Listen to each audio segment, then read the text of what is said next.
జరిగింది.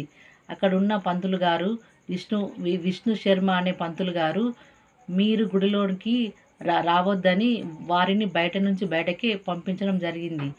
ఎందుకిలా ప పంపిస్తున్నారు పంతులు గారు అంటే, ఈ యొక్క వీడీసీ వాళ్ళు మిమ్మల్ని బయటకు పంపాలని చెప్పడం వల్ల నేనిక్కడికి మిమ్మల్ని బయటకి పంపించాను అని ఇట్లా చెప్తే మేమేమనుకుంటామంటే, ఇక్కడ స్త్రీలు అందరూ సమానమే అని చెప్తున్నారు. మరి ఎక్కడుంది స్త్రీలకు సమానతత్వము? ఈ యొక్క మతాలు, కులాలు అన్నీ ఇక్కడ పంతులు గారు చెప్తున్నారు. మరి మేము ఏ గుడికి వెళ్ళాలా? ఆ! అనేసి నేను మీకు ప్రశ్నిస్తున్నాను. ఎట్లా అంటే ఈ యొక్క పంతులు గారు చెప్పే విధం ఎట్లా ఉందంటే, మీరు రావద్దు అంటే మాకు మరి స్త్రీలము మరి మేము టెంపుల్‌లకు వెళ్ళకుంటే మరి మేము ఎక్కడికెళ్తాము?